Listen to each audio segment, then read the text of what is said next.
बहुत पुराने समय की बात है। एक गांव माधवपुर में गोपाल नाम का एक बहुत ही गरीब व्यक्ति रहा करता था। वह दिन भर मजदूरी करता, तब कहीं जाकर उसके घर पर रात का भोजन बन पाता था। उसकी पत्नी लीला अपनी गरीबी की वजह से बहुत ही ज्यादा चिंतित रहती थी। मुझे पता नहीं आखिर भगवान हमें किन बुरे कर्मों की सजा दे रहा है। आखिर हम कब तक ऐसे ही गरीब रहेंगे।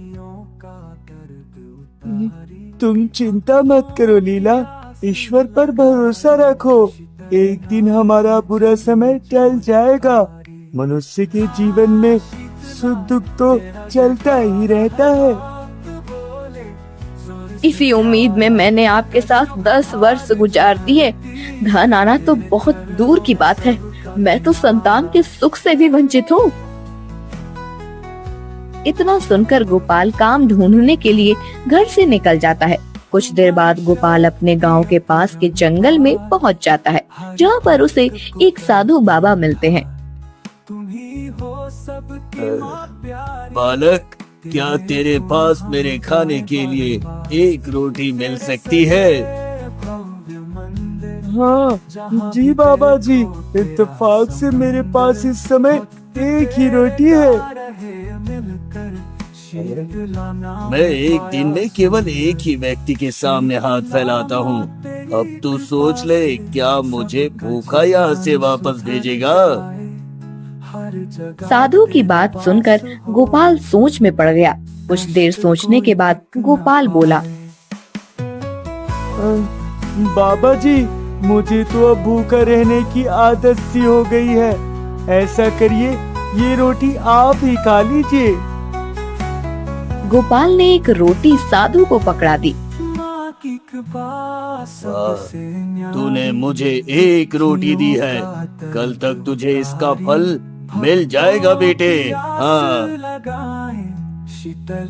इतना कहकर साधु वहाँ से चला गया और गोपाल भी अपने काम के लिए निकल गया।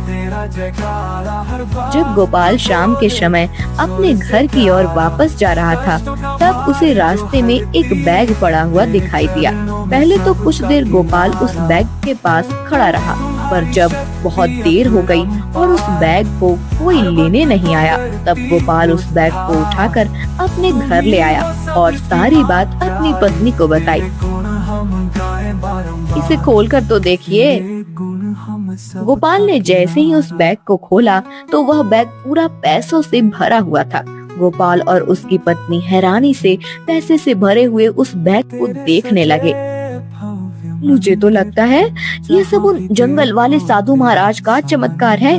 हमें जाकर उनका आशीर्वाद लेना चाहिए। तुम सही कहती हो लीला, मैंने साधु महाराज को जंगल के अंदर जाते हुए देखा था। चलो हम दोनों मिलकर उन्हें ढूंढते हैं। हाँ। गोपाल अपनी पत्नी के साथ जंगल की ओर चला गया और साधु महाराज को ढूंढने लगा। काफी देर बाद उन दोनों की नजर एक घने वृक्ष पर पड़ी। लीला और गोपाल ने देखा कि साधु उस घने वृक्ष के नीचे बैठे हुए थे। गोपाल वह नोटों से भरा हुआ बैग लेकर साधु महाराज के सामने खड़ा हो गया। एक रोटी के बदले तुम्हें इतना कुछ मिल गया, अब तुम्हें क्या चाहिए? बाबा जी, हम दोनों पति पत्नी ने फैसला किया है कि हम दोनों आपके साथ ही रहेंगे और आपकी सेवा करेंगे बाबा जी। नहीं, तुम ऐसा नहीं कर सकते, क्योंकि मैं एक जगह नहीं रुकता। बाबा जी, आप जहाँ जहाँ जाएंगे हम दोनों भी आपके साथ जाएंगे, चाहे हमें उसके लिए कितनी भी मुसीबत का सामना करना पड़े। लीला और गोपाल की बात सुनकर साधु उन दोनों को बहुत गौर से देखने लगे। कुछ देर बाद वह किसी गहरी सोच में सोचते हुए बोले, मेरे साथ इस धन का क्या काम? साधु की बात सुनकर लीला और गोपाल वह नोटों से भरा बैग अपने घर पर रखाए। उस दिन के बाद लीला और गोपाल साधु के साथ ही रहने लगे।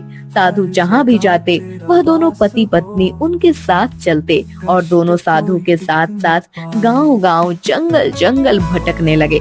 साधु अगर भूखे रहते तो गोपाल और लीला भी भूखे रहते। वह पूरे मन से उस साधु की सेवा में जुटे रहे। बहुत दिनों के बाद साधु उन दोनों को देखकर बोले, अब मैं ऐसे गांव में जाने वाला हूँ जो महामारी से पीड़ित है। अगर तुम दोनों जाना चाहो तो वापस जा सकते हो। नहीं साधु महाराज, हमने फैसला किया है कि हम जीवन भर आपकी सेवा करेंगे। हाँ। गोपाल की बात सुनकर साधु मुस्कुरा दिए। वो तीनों एक गांव की ओर चले गए। वो पूरा गांव किसी रोग से पीड़ित हो चुका था। वहाँ के लोगों के पास इलाज कराने तक के पैसे नहीं थे। यह देखकर साधु को बहुत ही बुरा लगा। तभी उनकी नजर उसी गांव में एक बहुत अच्छे घर पर पड़ी। साधु वहाँ खड़े एक व्यक्ति से बोले, ये घर किसका है? बाबा जी, ये घर इस गांव के साहूकार का है। अच्छा, क्या तुम्हारे गांव के साहूकार ने गांव के लोगों की मदद नहीं की? छोड़िए साधु महाराज, आज के जमाने में कौन किसकी मदद करता है? साधु गोपाल और लीला के साथ सीधे उस साहूकार के घर के अंदर चले गए। अपने घर में 3 अजनबियों को देखकर साहूकार चौंक पड़ा। ओए, मेरे घर में साधुओं का कोई काम नहीं। और तुम दोनों कौन हो? कैसे मुंह उठाए अंदर चले आए? हाँ, बताओ मुझे। तुम इस गांव के साहूकार हो। तुम्हें यहाँ के लोगों की मदद करनी चाहिए। तुमने देखा नहीं, यहाँ के लोगों के पास इलाज कराने तक के पैसे नहीं हैं। हाँ। अच्छा, अगर तुम्हें उनका इतना ही बुरा लग रहा है तो जाकर तुम उनके इलाज और दवाई का इंतजाम कर दो। चलो जाओ यहाँ से। साहूकार ने साधु गोपाल और लीला को अपमानित करके अपने घर से बाहर निकाल दिया। साहूकार के अपमानित करने पर साधु क्रोध में आ गए और सीधे जंगल की ओर चले गए और क्रोधित होकर गोपाल से बोले, जाओ, जाकर सारे गांव वालों को यहाँ पर बुला के लाओ। जाओ जल्दी। साधु के कहने पर गोपाल और लीला गांव वालों को जंगल की ओर ले आए। साधु एक पेड़ के नीचे खड़े होकर गांव वालों की ओर बहुत गौर से देखते हुए बोले, मैं तुम्हारे गांव के साहूकार के पास गया था, लेकिन उसने तुम्हारी मदद करने से इनकार कर दिया। मैं यहाँ पर तुम्हारी मदद करने के लिए आया हूँ। हाँ। इतना कहकर साधु ने अपनी आंखें बंद की, जिसके बाद वहाँ एक तेज रोशनी हुई और एक घड़ा प्रकट हो गया। तुम सब रोग से पीड़ित हो, बीमारी के मारे हो, इसलिए तुम में जिसको जितना जरूरत हो केवल उतना ही धन इस घड़े से निकाल सकता है। लेकिन एक बात खास ख्याल रखना, अपने मन में लालच को कभी जन्म मत देना। सारे गांव वाले खुशी से झूम उठे। इस खुशी के मौके पर लीला ने सारे गांव वालों के लिए अपने हाथों से भोजन तैयार किया और सभी गांव वालों के सामने अपने हाथों से थाली परोसी। एक थाली गोपाल साधु के पास ले जाकर बोला, बाबा जी, हमें आपके साथ रहते हुए काफी समय हो गया। आपने हमारे हाथ का बना हुआ कभी नहीं खाया। आज तो आपको हमारे हाथ का भोजन खाना ही पड़ेगा बाबा जी। हाँ। गोपाल की बात सुनकर साधु बहुत गौर से गोपाल और लीला की ओर देखने लगे और मुस्कुराते हुए बोले, अच्छा अच्छा, आज मैं तुम्हारा दिल नहीं तोड़ूंगा, लाओ। इतना कहकर साधु उस भोजन को खाने लगे, मगर भोजन को खाते ही साधु को गहरी नींद आ गई और देखते ही देखते सारे गांव वाले नींद की आगोश में समा गए। अगली सुबह जब उनकी आंख खुली तो उन्होंने देखा कि वह जादुई घड़ा वहां पर नहीं है। इधर गोपाल अपने घर पर बैठा हुआ अपनी पत्नी के साथ हंस रहा था। उसके कमरे में वही जादुई घड़ा भी रखा हुआ था। मैंने आपसे कहा था ना कि वह बहुत ही पहुंचे हुए साधु लगते हैं।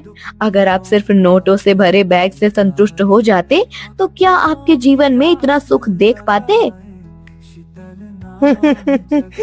तुम बिल्कुल सही कहती हो लीला। अब हमारी 7 पुश्तों को काम करने की आवश्यकता नहीं पड़ेगी। हाँ, हाँ। तभी तो हम अब तक साधु के साथ साथ परेशान हो रहे थे। आपने देखा नहीं, वहाँ पर चमत्कार हुआ और यह कीमती अमानत हमारे हाथ लग गई। अब हमें कोई काम करने की जरूरत नहीं, बस अब तो सारा जीवन आराम से कटेगा। लीला ने इतना कहा ही था कि तभी एक तेज रोशनी हुई और वह जादुई घड़ा मिट्टी में परिवर्तित हो गया। हाँ, ये क्या हुआ जी? ये कैसे हो सकता है? लीला के इतना कहते ही दरवाजे पर दस्तक हुई। गोपाल ने जैसे ही दरवाजा खोला तो सामने वही साधु क्रोधित अवस्था में खड़े हुए थे। क्या हुआ? मुझे देखकर नजर क्यों चुरा रहे हो? तुम जो चुरा कर लाए थे वो मिट्टी बन गया ना।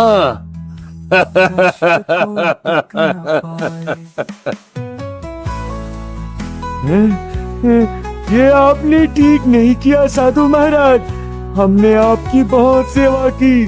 उस सारे सोने पर मेरा और मेरी पत्नी का ही अधिकार था, ना कि उन रोगी गांव वालों का। हाँ।